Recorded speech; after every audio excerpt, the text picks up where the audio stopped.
Welcome to Learning to Glow, a show about wellness, skin health, and self-development. I'm your host, Jess. I'm a mom, entrepreneur, and skincare expert. I'm so excited to share tips on how to achieve healthy skin and bring amazing guests in the field of health, fitness, aging gracefully, and personal growth. Let's explore all different ways we can take care of ourselves as women, both inside and out, to truly shine. So let's get glowing. Hello, everyone, and welcome to the Learning to Glow podcast. I'm your host, Jess. Welcome. I'm so thrilled to share today's episode with you. We have Ginny Yurich with 1,000 Hours Outside. Ginny is a homeschooling mother of 5 and founder of 1,000 Hours Outside, a global movement designed to reclaim childhood. Along with her husband, Josh, Ginny is a full-time creator and curator of the 1,000 Hours Outside lifestyle brand, which includes a robust online store, an app, and books. She also hosts the 1,000 Hours Outside weekly podcast, which is incredible. I love her guests, as she is a thought leader in the world of nature-based play and its benefits for children. Ginny lives with her family in the Ann Arbor area of Michigan. Ginny is simply incredible. The information she shares with us today is such great proof of why we need to be getting outside with our kids, for ourselves. We talked about so many interesting topics like how technology is impacting our kids, the many health benefits of spending time outside because of light exposure and many other things, the benefits of self-structured play versus structured play, how to get outside time when the weather isn't great, which is perfect timing because winter is coming, and honestly, so much more. I'm sure many of you have heard of her. She has been sharing her story and the benefits of outside play for over 10 years. I've been following her for years as well and have participated in this challenge with my own kids. It was incredible. We actually made it to 1,000 hours outside. There's a tracker. You can follow Ginny to find out more about this, and we talked a little bit about it in the episode as well.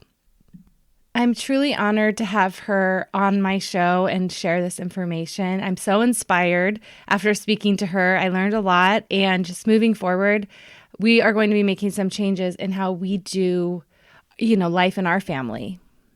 She's a wealth of knowledge. She shared so many great books with us. I will link those in the show notes. And her new book is called Until the Streetlights Come On. I will link that along with the other books and where to find her. I am so excited. I did get my copy. Her podcast, 1,000 Hours Outside, is incredible. So make sure to check that out as well. And on another note, if you are a client of Simply Just Skincare or have been meaning to check it out, as a new client, I recommend signing up for our newsletter. We are having our annual Black Friday sale next week. It's our biggest sale of the year. I don't do sales very often, and this one is a big one. So make sure to sign up for my newsletter. It will give you all of the information for when the sale starts, what the sale is, and my email subscribers always get the first notification, so make sure you sign up before next week. Our Repair Toner is most definitely our favorite product for outside and sun exposure. It's really popular for on the go, so that product really stands out as far as this episode is concerned. And just thank you to Ginny for inspiring and educating us. This is one of my favorite episodes and topics to cover, so I just absolutely loved it. I know you will too. And here's Ginny. Hello, everyone, and welcome to the Learning to Glow podcast. I'm your host, Jess, and today we have the fabulous Ginny Yurich with 1,000 Hours Outside. Welcome. Oh, thank you so much for having me. I'm thrilled to be here. So happy to have you. And I like to start all my episodes with if you could just introduce yourself for our listeners, and then we'll get into your story. Introductions are always kind of awkward. I don't know. I'm like, hi, I'm Ginny. We have 5 kids. We live in Michigan. And that's like always all I have. But also, we're just kind of like just a normal, whatever family that like does all the normal mom things, like can't really quite figure out what's for dinner and can't quite totally keep up with the chores. And, but we are loving life. We're trying to get our kids outside, prioritizing that. It is so good for our health, mental and physical for sure. And it's something that we've been doing for quite a long time, over a decade. And it's become a mainstay and a foundation of our family. Yeah, so I found you a few years ago, and I have shared you with so many of my friends because it's this motherhood journey is tough. Yeah. And I think especially now more than ever, your this movement that you've created is so important. And so before you get into how you created this movement and how it all started, I'd love to, just share like a few years back. I downloaded the tracker and we did this as a family. I have two boys. Mhm. And, I've always struggled with that, I think getting outside because you talk about, we're so overscheduled and we're doing so many things. And taking that year to really explore being outside was really great for us as a family. And it was so fun to come home and color in, the amount of hours that we had done for the day. So for those who don't know what I'm talking about, please share how this all started with you. Okay, and I love that story. I think that parenthood is a lot about exploring. Like, what do we want our family to be like? What do we want it to look like? What do we want to stand for? And I think because there really isn't any avenue for that, you kind of just do what everyone else is doing around you. Like, there isn't a lot of thought. And maybe now more so, like there's different books or things. But when I was a mom, when I was a young mom, I thought I was going to be this amazing mom, and I just struggled right from day one, from the very beginning. And I was in a spot where I really could hardly make it through the day, Jess. I mean, I just felt like I was failing all the time, and I was, I guess, in a sense. You've got these crying babies and crying toddlers, and they're not sleeping, and you have this vision of how you want motherhood to look, and it doesn't look anything like that. And I hadn't given a ton of thought as to how we would structure our days, except that some of my friends put their kids on a schedule, and that seemed like a good idea, but it didn't work. It didn't work for our son, who, and he just didn't do it. Like, he wouldn't sleep when he was supposed to sleep, and I mean, I don't know. Like, how do you make a baby do something? You like can't. And so then I was lost because I had a plan, and then the plan didn't work, and then you don't have any time to research because you're in the weeds with a baby. And so we lived a couple years where, we had our oldest, we had a couple more kids, and it's just like going from program to program, thing to thing, and struggling incredibly hard with managing little kids and managing a long day, because they can be long days if you stay home, if you don't stay home, whatever. It's like if you're with a kid for hours and hours in the evening, on the weekends, during the day. I mean, this is a lot of time to be with small children. And so I was exhausted, I was down, and it wasn't like the baby blues. It was just like, this is really hard. And I couldn't get a grip on it. Like, nothing worked. You try this, you try that, nothing helps. So I had this friend. One of the programs that we did was MOPS, which they recently changed their name. But it was like, you get together with other moms that have little kids, preschoolers and littler, a couple times a month. And one of my friends at MOPS, she came to the table one day and said something like, Charlotte Mason says that kids should be outside for 4 to 6 hours a day whenever the weather is tolerable. And I immediately thought in my mind that that was a really silly idea. Because who does that? I didn't know anybody who did that. I didn't know one person who takes their kids outside for that long. Like, everything is so short. All the things that we sign our kids up for, they're 30 minutes, they're 45 minutes.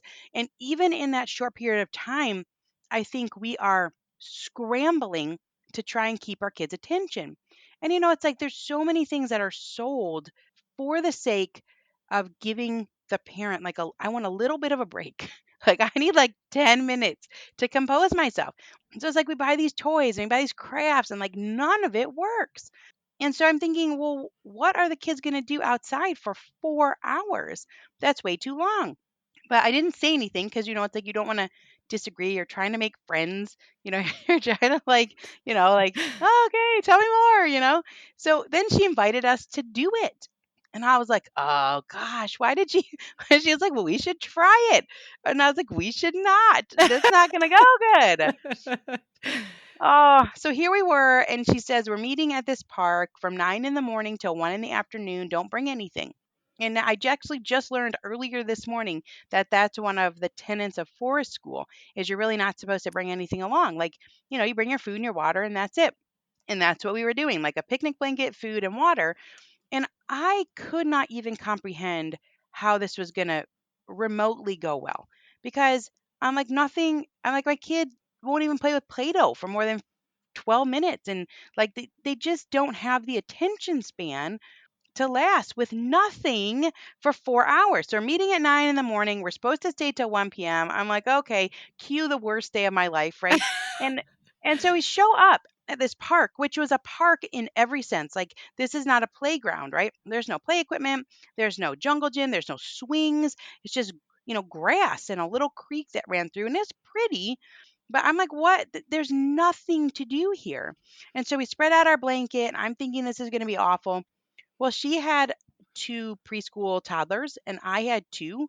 So there's 4 little kids, and we each had a baby that we were, like, nursing 6 months, sitting there. And what happened is those kids just ran around and played for 4 hours, and I don't even know what they did. They chased each other, they threw rocks in this, like, little shallow creek. Um, I think they climbed up on stuff. I don't even totally know what they did, but what I know is that I got a chance to, like, relax. I got a chance to relax. I got a chance to exhale, Yeah. and I tell people that it was the best day of my life because it was the first good day I had as a mom. Oh. And up until that point, I'd not had a good day.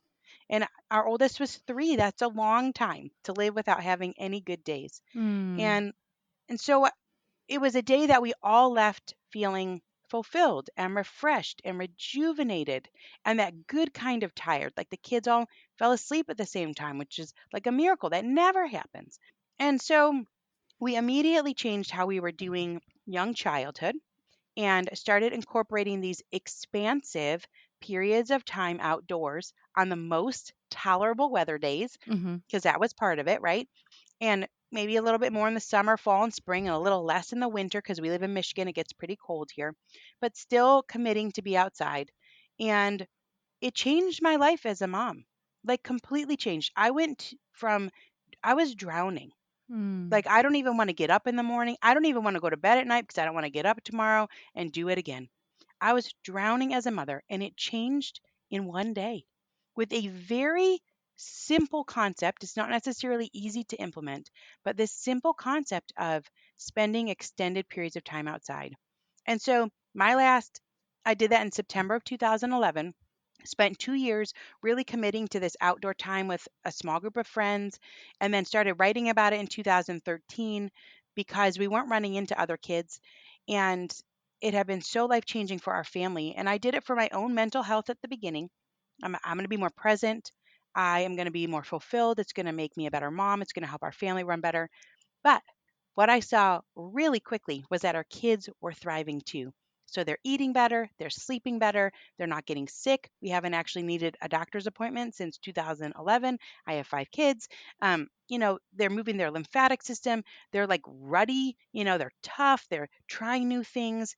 And I've been on a journey for the past decade of learning that when we take our kids outside and let them play, we don't have to hover. We give them space in safe areas, not near the busy road, but you find your little pockets of place where they can be, and they learn and grow in every facet of their development. Their Mm. cognition enhances, their physical abilities enhance, and it helps their internal bodily systems, even because we are attuned to the sun and the rhythms of the day and the night. It's helping eyesight, it's helping joints, it's helping shoulder girdle. It's helping their social skills. It's helping them emotionally. For families that are religious, it's helping them spiritually. And so, all the while, you're making memories together. And so, it's Mm. just been an answer for us for many modern parenting problems. And it has worked for a 3-year-old as well as it works for a 15-year-old. It continues to be a mainstay of our family. It's just part of our life. And we're aiming for 1,000 hours because it's partially based on this Charlotte Mason. It's partially based on a pediatric occupational therapist, Angela Hanscom, and some others who are calling for about a 3 hour minimum of outdoor play a day for kids of all ages, and to bring balance between real life and virtual life because kids are on screens for 1,000 hours plus every year. And if they're on screens for that much time, maybe we can find some of that time to take back and apply it to real life hands on situations. That is so incredible.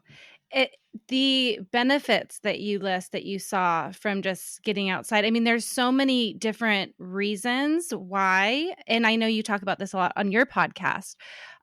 There's reasons why you have these Mhm. benefits from being outside, and it's like you said, I'm super into learning about circadian rhythm at the moment, and that's something that we talk about on my podcast. And it is so, the more I learn about it, I'm like, this is like mind blowing. The amount of benefits that you can see with just that facet alone. But then also you're with a mom on your first day when you're at the park and you're connecting.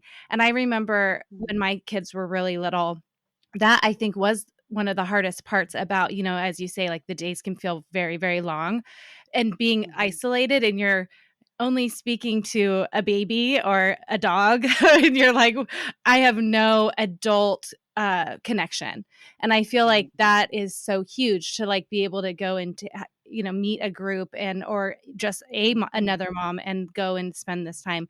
So it's like you're getting the benefit from that, and then your children are getting the benefit from the other children because and I think it got to a point where when I was a new mom, I think I went 6 months of kind of just solo, Mhm. and it's dark. Like it felt really isolated. Yeah. And then I was finally like, just one day I opened my computer and I'm like, I need to find a mom's group. I need to get outside Mhm. with other moms because this isn't sustainable for me. Especially, I'm an extrovert and I do enjoy Yeah. being with other moms. And also I wanted my son to be around other kids. So I guess I want to talk about next some of those benefits. Like, tell me, what are some of the other reasons? You mentioned their sleep is better, their eating is better. What are some of the other Okay, let's start. reasons? Okay, there's so many. I This is the know. crazy part. I mean, and I'm continuing to learn too. Like, when you talk about circadian rhythm, like I've learned, okay, in the past just few years, I've learned about there's a ring that goes around your eye. It's called, I think it's called the ciliary ring. And it's always flexed, or it's like if you were lifting a weight, it's like in your bicep is flexed. Like that ring around your eye is always tense, even when you're sleeping. So it doesn't, you would think like, oh, when you sleep, it probably relaxes, but it doesn't. The only time that it releases or relaxes is when you have distance looking. So this is a phrase from Katie Bowman from Nutritious Movement. She's got some fantastic books. She calls it distance looking. It's like when you're inside and you have a short field of vision, you're reading a book, you've got the TV, the computer, you can only see 10 feet around you, 20 feet, your eyes never relax. But when you go outside, they relax. And so what's happening is we have myopia, we have short sightedness, which is on the rise Mm, in incredible amounts because we have moved our entire lives indoors and we never have distance looking. mm, So, it's just that's like one really small thing, but it's a big deal. It affects your actual vision. Like we're supposed to look at things close up and things far away and see the birds fly in the sky and the clouds are moving and the trees, and we're supposed to let our eyes relax. So that's one. Another one that I've learned about, also from Katie Bowman, also in the past several years, is that she says osteoporosis is a childhood disease that shows up in adulthood. That's a huge thing, right? Like osteoporosis makes me think of a grandma. But she says, no, this is starting in childhood because kids are meant to build their skeletal system through impact. So mm, when you let your kids play outside, if you step back, if you don't direct it, they are going to step up onto the curb and jump down. And then they're going to get a little bit older and they're going to step up onto the fallen tree and jump down. And then they're going to get a little bit older. And my kids, who are teenagers, 15, 14, 12, they're still doing these types of things.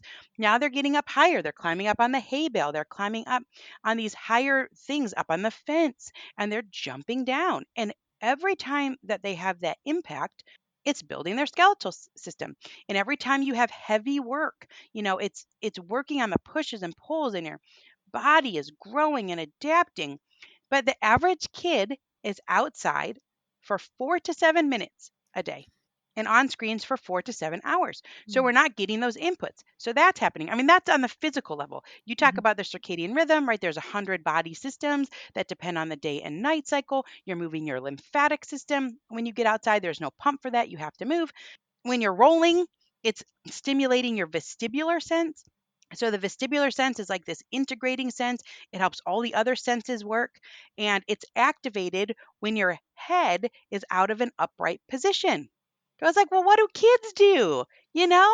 And you don't have to tell them to do it. We were just swinging yesterday, and my youngest, who's 7, it's like she swings and she's going as high as she can, and she's tilting her head back.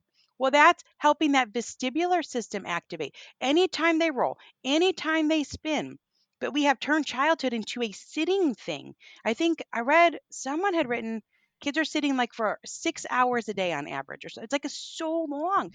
And when you're just sitting there, your head isn't out of an upright position. So kids aren't cartwheeling, they're not somersaulting, they're not doing the wheelbarrow thing, like all of that. And so it's causing issues with the other senses. And this is the time. This is the time for them to develop those things. As you get older, you've got fluid in your ear that thickens. And so it takes a lot longer for all those little hairs to spring back up. I mean, this is part of this whole vestibular system. And so that happens around puberty. So before then, like this is the time for our kids to roll and to play and to romp. I don't know. There's so much, Jess. I mean, even just the brain connection. So there's a woman named Dr. Carla Hannaford, and she's written several books. They're all phenomenal. She's in her 80s, and one of my favorite ones of hers is called Smart Moves, and she says elderly people who dance regularly have a 76% less chance of developing dementia, Ugh, which is a huge statistic. wow. 76% less chance. I mean, that is a massive number. And the reason is because, and she talks about this in her book, it's Smart Moves, and the subtitle is Why Learning is Not All in Your Head. She's like, movement is learning.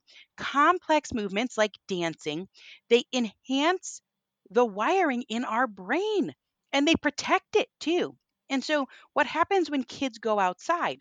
Well, they try things that are complex. Mhm. So, if you have a baby that's learning to crawl and you take that baby outside, all of a sudden the terrain is not completely flat. And there's all sorts of other things that they're touching. And they've got grass on their knees and there's a little bit of an incline. And all of a sudden, this movement of crawling has become immensely more complex. There's so much more variety. There's sticks that they have to get up and over. And as kids grow, they naturally do things with their bodies that are harder and harder. And it continues. Like, our teenagers are skateboarding and they're riding bikes and they're doing trick shots with the basketball. I mean, their bodies continue to push them on to learn for mastery and to try something harder. And all the while, that's helping their brain structure. I mean, I don't know. We could talk for days. There's I so many know. things. There's so many things. It reminds me, like, I want to talk about this too, because I was born in 1977. So, at the park across the street from my house, there was a metal merry-go-round that would go so fast. And we laugh. My mom laughs. And my mom and I were talking about this, like how crazy fast those went and like, oh, it was so dangerous. But like, you think about all of the things that you just mentioned with the spinning and how like that was so good. And I think about like growing up in the 80s, how different my childhood is from my children. And I grew up in a cool place where we had like rivers or streams, and we had parks, and we had avocado groves, and we were constantly off and doing all of that stuff. Mhm. And it was obviously we didn't have iPhones and all of that, but Right. it's when I think about it, I do get a little sad because it is different. I loved that part of my childhood. There's things that I didn't love about growing up in the 80s too, but I loved that part of my childhood, and I Mhm. loved that experience that we had.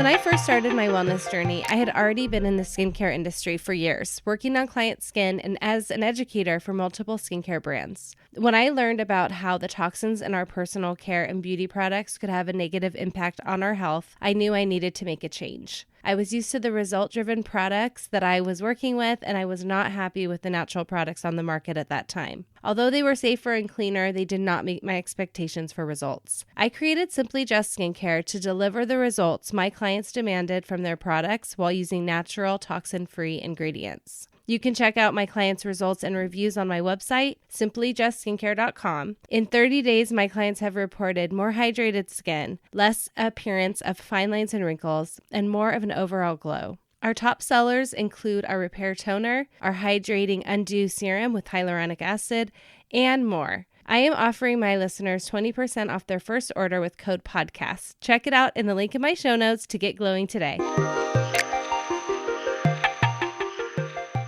When you talk about the screen statistic, especially when kids are in school, I mean, you send your kid to school and they're on screens there too. So on top of that, then they come home and they want to do the screen. So I know you know a lot about like how the screens can affect us. And one of the best things is having that goal of being outside because you're just by default, you're on the screens less.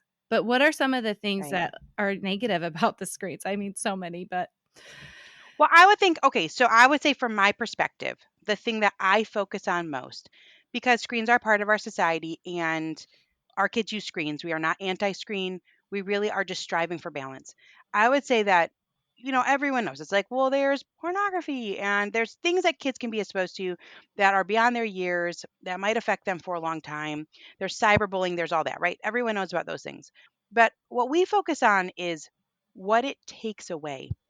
And I think from my perspective, that is a really major part of it because we only have a certain amount of time. We have a limited time. Childhood lasts a limited amount of time and then it's over.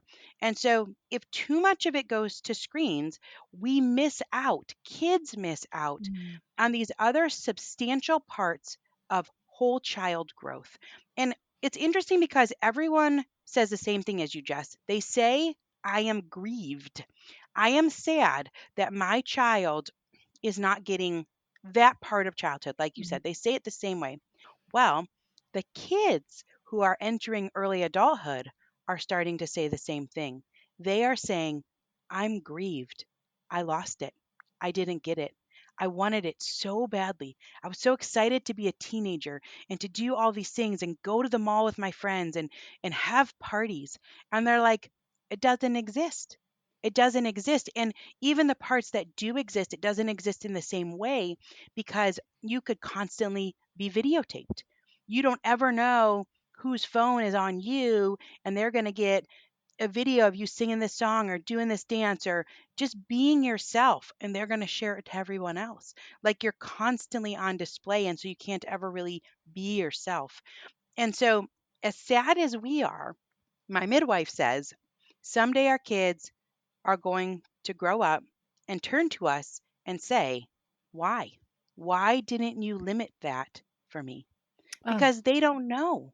They don't know. It's sucking them in just like it's sucking us in. And these manufacturers and the people who make the things are so brilliant. They know. They know how to keep that kid watching. They know how to keep the kid on YouTube. They know. And so our kids, it's such a tall order, Jess. Our kids are dependent on us to be the guardians of childhood, to be the gatekeeper of the calendar, because no one else is going to do it for them. And it's a tall order. It is a tall, tall order. However, if you do it, if you stand in the gap for your child and you weave in at least as much hands on experience as they have screen time, if you're weaving in hands on experiences, it's going to enhance your experience as a mother too. And I think that is the beautiful part about it. It is work, but it is worth it both for them and for yourself. it's so sad to hear that that kids are like literally holding back on how they would normally behave because of that fear of being recorded or what somebody might say. It's like something that we did not have to deal with at No. all. That's such a shame. And I think with being outside and like, you like we're not screen free either. We have limits and all of that, but getting outside, I definitely see a difference of when we've been like, you know what, it's fine. Like you can keep on the screens in their behavior versus when I'm like, nope, like today we're doing this, this, and this, and we're no screens today or whatever. It's interesting how obvious of a change Mhm. you see in your kids. Yeah. Yeah, it's interesting that I mean, for people that are interested, there are some phenomenal books. I would say that my favorite one, at least as of late, is by a woman named Victoria Dunkley, and it's called Reset Your Child's Brain. And I almost wish it had a different title because it seems very program-ish, and sometimes people aren't looking for that. But her book has so much information in it about how actually, if you are going to choose screen time, the best type of screen time to choose is passive screen time, which is completely opposite of what I would have ever thought. Like, you think the best type of screen time is like interactive, like they're building on Minecraft or they're creating this thing, but she says it really dysregulates your nervous system. And she goes through all of the reasons why. And so she helps families that are really struggling to have a reset for their screens. So, I mean, if you want that, that's interesting. But she has all this other information too. And she says during these resets, she does allow some passive movie watching. Like, so that is actually the better choice. And Hmm. I think in our society, we're like, well, that feels lazy. Like our kid, at least if they're doing something, at least they're working on a coding program or they're playing video games with all their friends or whatever like that. But she says, no, like, I mean, yeah, have your movie night.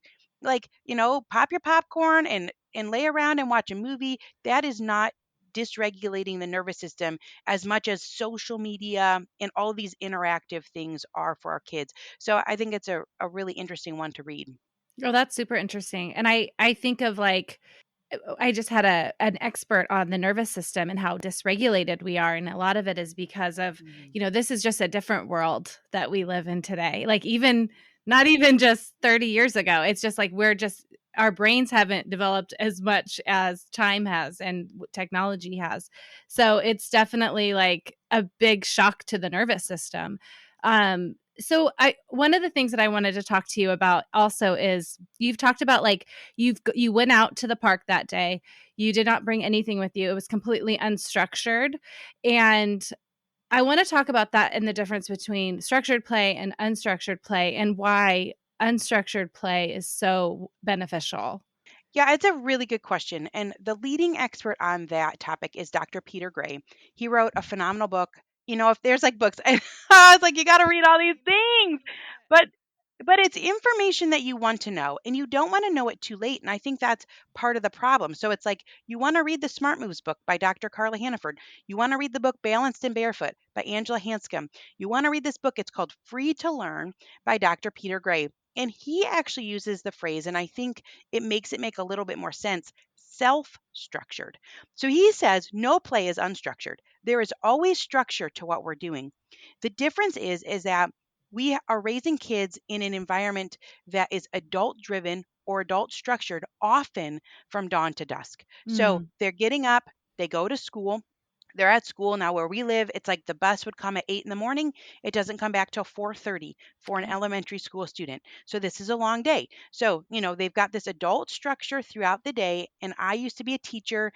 The best teachers have pretty good classroom management so that you have to have structure or things disintegrate and fall apart. You got one adult and 22 kids, so you have some structure. So you have structure. Okay. Well, we used to have long recesses and we used to have several of them. So there would be this time when you're away from adult eyes and you're structuring your social time. You're structuring what you're going to do. What do I love to do? What's going to be fun in this moment? I'm going to figure it out. Well, that's gone by the wayside. I mean, recess is so short these days. And then what's happened is these extracurricular activities, which have their merit, but in excess, they take away the time that children need to figure themselves out. And this is part of growth and this is part of childhood. It's like you have to learn how to be creative and innovative and resilient and adaptable and have grit and negotiate with other people and come up with something out of nothing. And if all the time or a majority of the time is an adult telling you what to do, then when you become an adult yourself, you're lost. You're Mm. lost. And that is what is happening. It's like kids have lost their autonomy. And so I talked to this woman recently, earlier this year. Her name is Dr. Jean Twangy, and she's got some phenomenal books. You think they're interesting, Jess. They're about generational changes. So, she's talking about like, I mean, these kids are unhappy. Like they're struggling. They are in Mm. crisis. And she goes through some of the changes that have happened. There, some are neutral. They're not all bad. They're not all good. There's a mix of all of these things. But kids today are struggling. So she's talking about these generational changes. Well, she's also a college professor.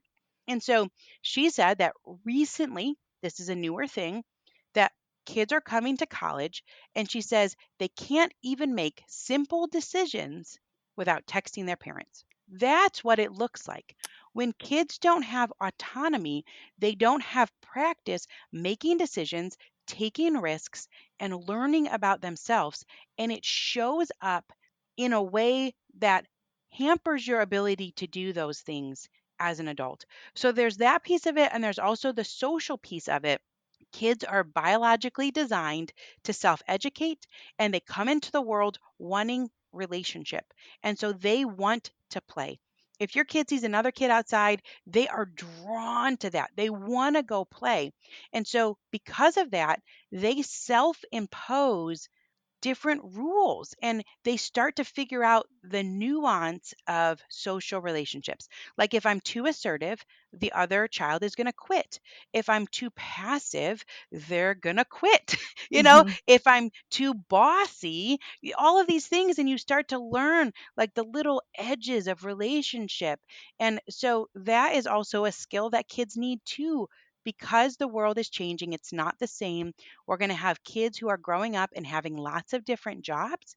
They're going to have entrepreneurship opportunities, and you are only set up for like a smooth path. Like, the jobs that used to last 30 years, okay, and then you retired. It's like that doesn't exist at all anymore. We Right. have to have kids who are more flexible and who can adapt to the chat GPT, and here's the AI, and here's the quantum computers. And if I was raising my kid to be a coder, well, guess what? That's probably going to be out the window, and they're going to have to adapt. We're going to have career pivoters. So it makes sense, right? That play is that special sauce that allows kids the opportunity to learn how to thrive in a world that is changing quickly. That is incredible. I think there's going to be a lot of people listening feeling like they want to start making some changes maybe in their families, because you hear all of these things and you're like, that is not what I want. And I've heard the same thing from parents who have kids in college. I've heard things like they don't know where to mail a letter, like basic things, like they just don't know. They're super smart kids too, going to very expensive colleges, universities, and they don't have like certain Mm, abilities, and the parents are like, what? Like they cannot imagine, and I feel like in the way that, back to like how we grew up, I would have been very self-sufficient and independent my whole life. The things that I was doing and could cope with and handle, like, are different than, even my kids. So, if somebody wanted to say, start making little changes and getting and taking this time and getting outside more, like, how do you, from like a one of those kids who's literally 4 to 7 minutes outside, what would you say is a good starting point?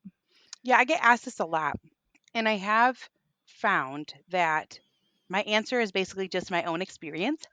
So, like, here's the thing, my life was crummy, and then it changed in one day because we went outside for 4 hours. So, I think if a family can find a pocket of time that's not a half hour, that's not even an hour, you're looking for a pocket of time that's 2 hours, maybe a little more. You're looking for a pocket of time that might be on the weekend, that might be on a vacation, like, it's Thanksgiving break.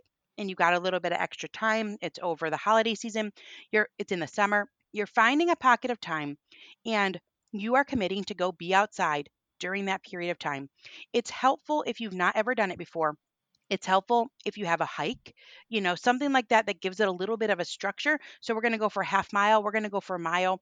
And what you see is that kids don't just trudge along. They actually get really enveloped in their environment and they notice this and they notice that. And you have conversations and you jump over things and they run up the little hill and they come back. It's like they they make it really engaging. So you see that you kind of follow their lead and you'll see that a half mile hike might take you an hour. It might Mhm. take you longer. So, you bring your snacks, you bring maybe, and then maybe you have a picnic afterward. So if you go to a place that facilitates, being immersed in the outside, I think that really helps. But it's also just this commitment of we're going to stay. Like our plan today from 4 p.m. to 6 p.m. is to be outside. So we are going to bring some snacks, and after school, instead of going right home, we are going to hang out at the playground because the playground's open. It's public space, it's paid for by our taxes. And once the school day is over, you can play at the playground. So we're going to stick around after school and we're going to be here. And at 6 o'clock is when we're going to go home. And what that does is it helps kids to learn how to structure their time because it takes a while sometimes to figure out Yeah. how you're going to play. Angela Hanscom says that. She says it takes 45 minutes. She wrote that Balanced and Barefoot book. 45 minutes, up to 45 minutes for kids to develop their play scheme, which makes sense, right? Like you're coming up with something out of nothing. And, kids play all sorts of things. They're playing house, they're playing dragons, whatever it is. Well, they have to figure out who's who and who's going to do what. And they're compromising. This is the beauty of it, right? So it needs time to breathe. And what you'll find as a parent is that you'll see the life in your child, you'll see the light go on, you'll see that this is really enhancing them in immeasurable ways. Things you can't check off a box, but you see it, like your kids, like this is giving them vibrancy. And then also, especially if you're not on your phone, you're going to see that this is also going to help you. You're going to be happier. You're exposed to the full spectrum light. You can be present depending on the age of your kids. Maybe you read a novel. Maybe you're talking to your spouse. Maybe a friend stays with you and all your kids are playing on the playground and you get to have a cool in-depth conversation. So it's a commitment and that's why we have a challenge and we've been doing it. I have been keeping track of our time outside, Jess, since 2013. And Mm. we still do it every year. It is a guide because as your kids get older, it gets easier to get outside physically. Like, I don't have to carry them. I don't have to get them dressed in their snowsuit. I don't have to pack their food even. Like they can bring those things, but they have jobs and they have girlfriends and they are, they're dating. They're heading off to career, college. Like we're busy. And so there's never the perfect season to do it. You just have to be committed. And so that's what we do. We say, look, I have a goal because this is hard to do. It's hard to save the time. And that keeps us accountable. It keeps me motivated. It keeps everyone kind of on the same page that as a family, we are aiming to have this woven into our life. I think if you're just starting out, finding a friend is also really beneficial because you're it's going to change the whole experience, both for you and for your children. It's an extra set of eyes, it's safer, but it's bringing that community aspect. And sometimes our kids, even when they're with their siblings and you're outdoors, they're complaining about being bored. But when you add some friends in the mix, it changes the whole thing. I love that tip because that's so true and it does make things different. And I love how you mentioned the older kids too, because I can see some people thinking, well, that was easy when like we just went to the park during the day and they were little, but as they get older, it might be more challenging. But you can still do this with your teenager. And I they love that. need it. They're Yeah. supposed to be outside as well. And their lives, I think, once you hit high school, become very job focused, career focused, test focused, but their bodies still need that time outside for them to thrive. The downtime is what helps your body release neurotoxins. So and I mean that's another piece of it. Kim John Payne talks about that. He'll prescribe downtime for people because when you're playing, your body releases all that pent up stuff. And we're just living in this age where there's never a release. It's Yeah. just like your blood pressure's up, you're stressed. It's just constant. And we're supposed to have this time of nothing. And I love this statement. There's a book called Beyond Winning that Kim John Payne also wrote with this man named Luis Fernando Llosa. And there's a sentence in there that says, When your kids are bored, you have not failed. I'm That's like, "Oh, I sweet. should put that up on my wall." Right? Like, it's okay. It's okay for them to be bored. You have not failed. And there is this feeling, I think, in our society that we are a failure as a parent if our kids are not busy from morning till night. But I actually think the harder route is to leave some space and to trust them, to trust that they're going to grow in the ways that they need to grow in their own time. Oh my gosh, that's so beautiful. I love this is just so inspiring, all of this.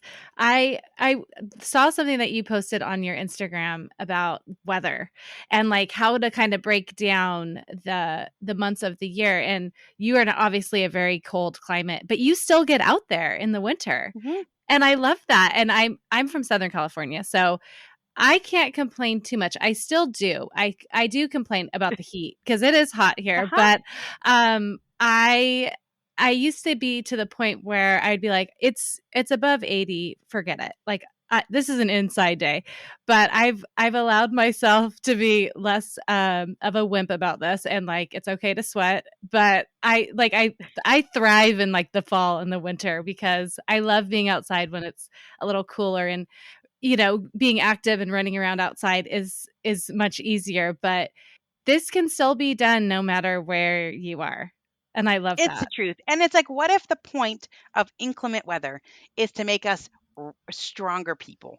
I think there's a case for that. And there's a really good book about it called There's No Such Thing as Bad Weather by Linda McGurk, which is tongue in cheek. Obviously, there is such thing as bad weather. But the point is we need to have more of the extremes for a lot of reasons. First of all, it helps us be grittier people. Mhm.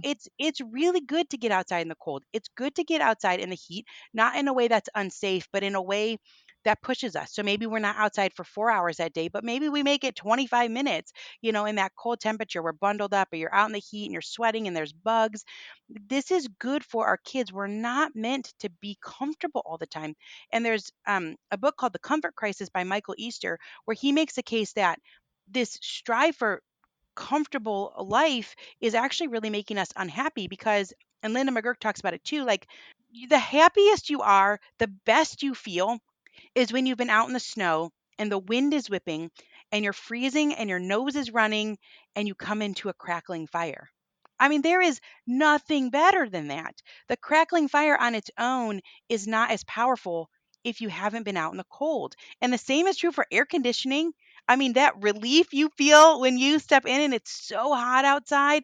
I mean, if you're in air conditioning all day long, you don't even think about it. You don't care. But you have the experience of like, a total refreshment, right? When you swim in a cool body of water, it's so hot outside, you get in the water. It's like that increases our love of life, like our life experience. And so I think that inclement weather is meant for our benefit and for the benefit of our kids. I love that, and I've really changed my attitude because I agree with you 100%, and I think that is something that has kept me inside a lot more in the summer months with my kids. And lately I'm like, it's fine. Like, and then also, you're smart about it. You go out first thing in the morning instead of in the middle of the day. So there's ways to Right. work around it that I feel like are amazing. So you're releasing a new book in this Yes. month, and it's Yes. called Until the Streetlights Come On. And so I was hoping that you could just like give us a little bit of information about the book. Tell us a little bit about it. You are such an avid reader. You are really motivating me to read all of these books. I'm gonna link all these in my show notes, but I want to hear about your book. Thank you. Well, the premise of the book, the premise of the book is that we can have a good today that leads to a prepared tomorrow. And I think that is really what we want. But we have shortchanged childhood. I think in a lot of ways, we have taken from it for the sole purpose of preparing kids for something that doesn't really exist. Like, we don't know what jobs are coming, we don't know what life is going to be like when they become adults. There's a lot of things that are changing. And so when we double down on these sort of antiquated techniques of filling their time and tests and this and so much homework, and it starts at such young ages, like why does a kid have to read when they're 5? Why are we doing that? Like the average age for reading is 3 to 12. 12, Mm. that's like a sixth grader. 12. I mean, can you imagine like it might even be 7th grade. Can you imagine if there was, and if we were okay with that as a society, because it doesn't matter. They say that whenever you learn to read, that's great. And on you go. And yet we are taking these young children and we are compromising their childhoods for reasons that are unnecessary. And what we can do instead is we can love life today. We can bake bread and we can go to the zoo and we can play at the park. We can skip their homework. There are pediatricians that prescribe that. They will give a prescription and we can say, you know what, we only do screens on Saturday mornings. We only do screens in this period of time. We can say, yes, you want to watch YouTube? Sure. We're going to do that in this one period of time of the week. And we can go to the park and we can swing on the swings. And it's a message of hope that we can do less. We can do less running around, less hassle, less schoolwork, and yet gain more for our kids, both today and for tomorrow. So that's what the book's about. I'm so excited. I can't wait to read it. It's such a great message, and it's never too late to start. Like Hmm. with this, wherever your kid is, like it's not too late. Like you can start implementing it, which I love that as well. So Hmm. you are incredible. Thank you so much for sharing with us. This was amazing. And make sure everybody goes and follows you at 1,000 hours. If you are not already, and I cannot wait for your book. So thank you. Thank I'm you. so grateful. I'm so grateful you came on. Thank you. Thank you. Thank you so, so much for having me. Thanks to everyone who listened in. I'm so honored and grateful. Thank you. Thank you for listening to this week's episode. Please subscribe and review so we can reach more people who want to learn to glow alongside us. See you next time.